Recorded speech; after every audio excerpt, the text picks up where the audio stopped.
Dia mampu mengatakan bahwa setinggi apapun ilmu seseorang, kalau dia melakukan dosa besar, dia bersalah. Dia mampu mengatakan bahwa sebanyak apapun kebaikan seseorang, tapi dia kafir kepada Allah, dia tidak beragama Islam, kalau dia mati dalam keadaan seperti itu, pasti masuk neraka. Bismillahirrahmanirrahim. Assalamualaikum warahmatullahi wabarakatuh. Innal hamdalillah wa inna syukra lillah wa inna thanaa kullahu lillah.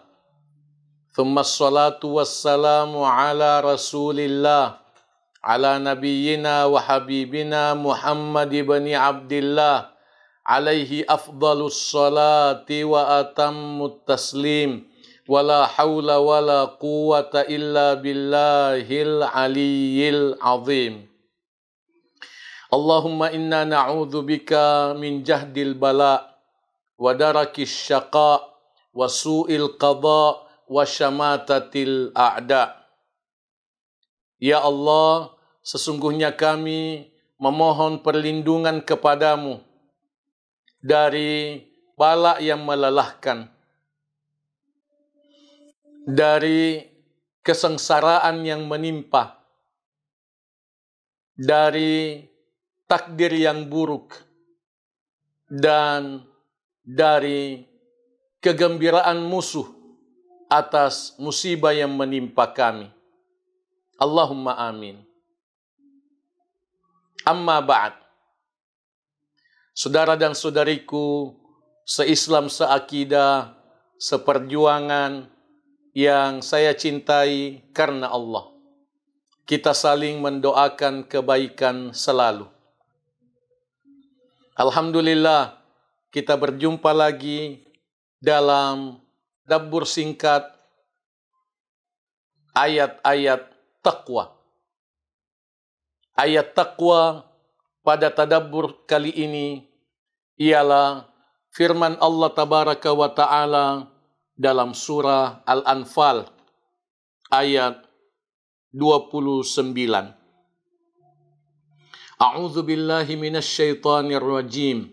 Ya ayyuhalladzina amanu, wahai sekalian orang-orang yang beriman, in tattaqullah, jika kamu bertakwa kepada Allah, yaj'al lakum furqana, pasti Allah memberikan kepadamu furqan, alat untuk membedakan antara yang benar dan yang salah, antara al-haq dan al-batil.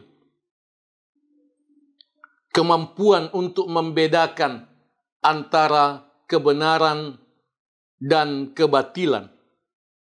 Wa yukaffir ankum sayyiatikum, pasti Allah menghapuskan darimu kesalahan-kesalahanmu. Wa yaghfir lakum, dan pasti Allah mengampuni dosa-dosamu. Wallahu dzul fadlil azim, dan Allah pemilik keutamaan, kemuliaan yang agung. Panduan pemahaman. Pertama, ayat mulia ini diawali dengan panggilan terhadap orang-orang yang beriman. Panggilan terhadap orang-orang yang beriman berarti takhsis, pengkhususan. Orang yang tidak beriman tidak termasuk dalam panggilan ini. Dan dalam pengkhususan ini ada kemuliaan, menunjukkan kemuliaan orang yang beriman. Yang kedua, Allah Tabaraka wa Ta'ala menjelaskan,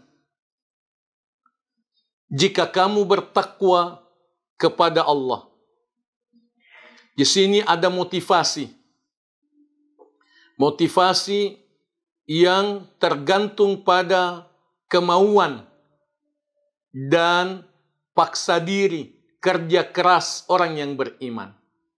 Allah memotivasi orang beriman supaya bertakwa kepada Allah. Allah memotivasi orang beriman supaya meningkatkan imannya menjadi takwa. Akan tetapi itu kembali kepada usaha dan kerja keras orang yang beriman. Kalau kamu bertakwa, kamu akan mendapatkan balasan ini. Artinya, kalau tidak mengusahakan untuk bertakwa, tidak mendapatkan jaminan ini. Apa jaminan yang dijanjikan oleh Allah? Yaj'al lakum furqana. Pasti Allah memberikan kepadamu kemampuan furqan. Kemampuan untuk membedakan antara al-haq dan al-batil. Ini menunjukkan pentingnya orang beriman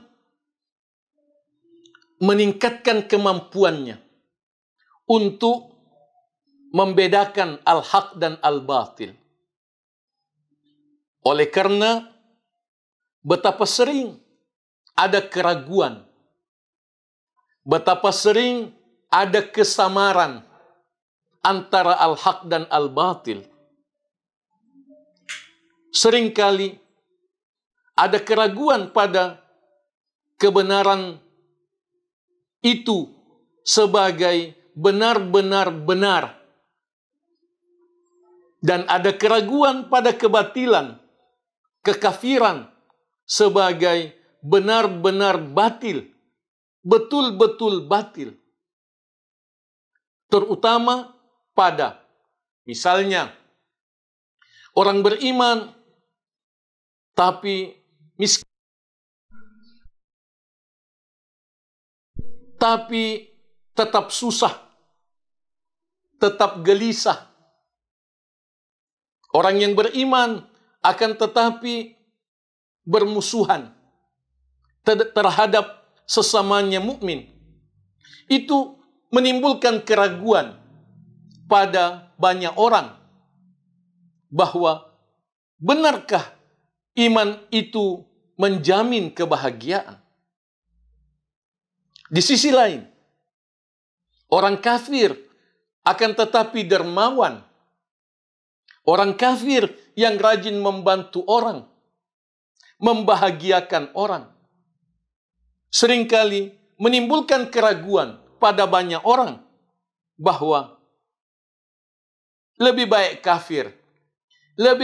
kafir tapi akhlaknya baik daripada orang beriman tapi miskin, orang beriman tapi pelit, bakhil.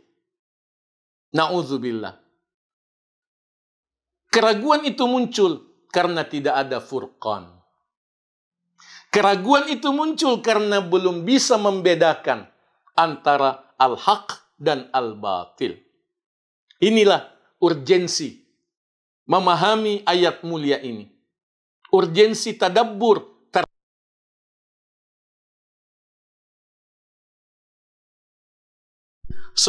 tinggi imannya sampai mencapai tingkat takwa, dia mampu membedakan al-haq dan al-batil. Dia mampu mengatakan bahwa setinggi apapun ilmu seseorang, kalau dia melakukan dosa besar, dia bersalah. Dia bersalah. Dia mampu mengatakan bahwa sebanyak apapun kebaikan seseorang, tapi dia kafir kepada Allah, dia tidak beragama Islam. Kalau dia mati dalam keadaan seperti itu, pasti masuk neraka. Itu hanya dapat dipahami dan diyakini oleh orang yang memiliki furqan.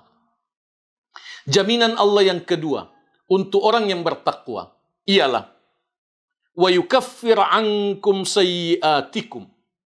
Pasti Allah menghapuskan kesalahan-kesalahanmu. Pasti Allah menghapuskan dosa-dosamu. Menghapuskan dalam arti dihapuskan dari catatan malaikat.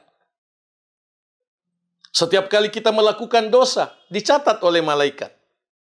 Itu dihapuskan oleh Allah kalau kita bertakwa kepada Allah tabaraka wa ta'ala. Yang ketiga, wa yaghfir lakum, dan Allah mengampunimu. Allah mengampuni dosa-dosamu. Para ulama membedakan, menafsirkan perbedaan antara wa yukaffir ankum sayyiatikum dan wa yaghfir lakum. Antara lain bahwa penghapusan dosa-dosa belum tentu diampuni. Belum tentu diampuni oleh Allah tabaraka wa ta'ala. Penghapusan dosa-dosa belum tentu itu berarti diridai oleh Allah tabaraka wa ta'ala. Oleh karena di sini dipisahkan antara penghapusan dosa dan pengampunan. Antara takfir as-sayyi'at dengan al-maghfirah. Kecuali kalau disebutkan hanya salah satunya. Ini termasuk satu dari sekian kalimat yang dua kalimat kalau disebutkan salah satunya bermakna kedua-duanya. Kalau disebutkan kedua-duanya maka ada perbedaan. Ada perbedaan. Takfir sayyiat, penghapusan dosa-dosa, belum tentu berarti al-maghfirah, karena di sini dibedakan. Sebagai contoh, kafarah. Kafarah terhadap dosa. Kafaratul yamin, kafarah sumpah. Penghapusan dosa karena menyalahi sumpah. Itu dihapuskan oleh Allah tabaraka wa ta'ala. Akan tetapi belum tentu dimaafkan oleh Allah. Belum tentu diampuni oleh Allah. Karena ampunan Allah itu terkait dengan ridha Allah tabaraka wa ta'ala. Secara umum, kalau dosa dihapuskan, sudah diampuni oleh Allah. Kalau diampuni oleh Allah, dosa dihapuskan. Secara umum seperti itu.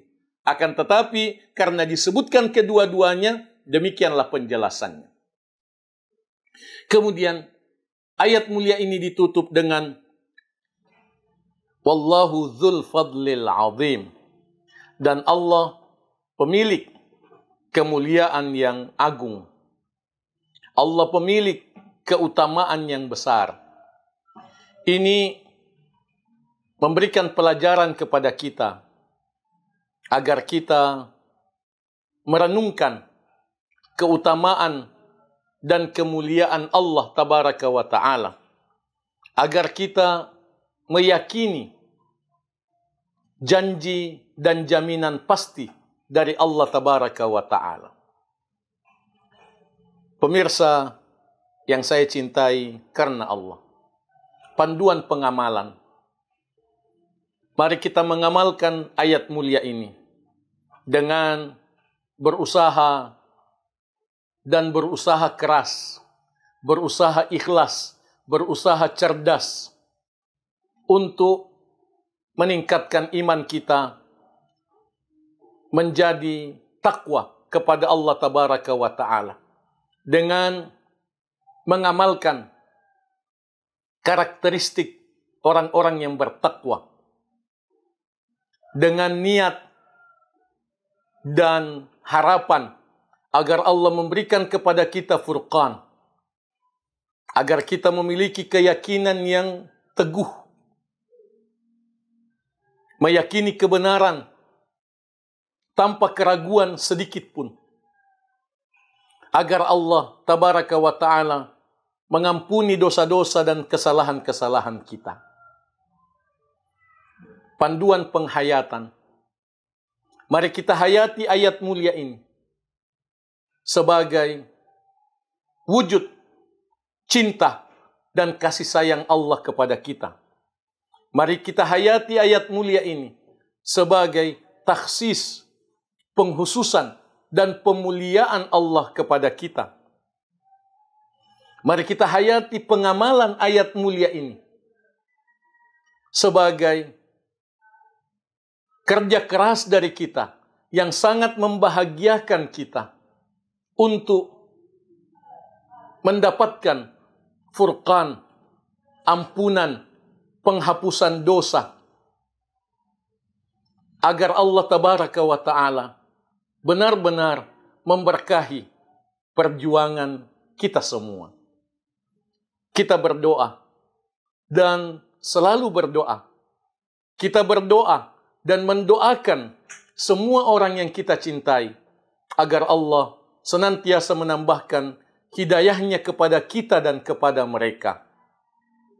Semoga Allah memberkahi amal ibadah kita dan mengabulkan doa-doa kebaikan kita semua.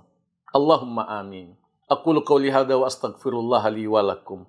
Subhanakallahumma wa bihamdik asyhadu an la ilaha illa anta astaghfiruka wa atubu ilaik. Wassalamu alaikum warahmatullahi wabarakatuh. Jazakumullahu khairan telah menonton video ini. Dukung terus channel dakwah PKM TV dengan cara like, komen, share, dan subscribe. Ikuti juga informasi kajian PKM TV di akun resmi PKM TV.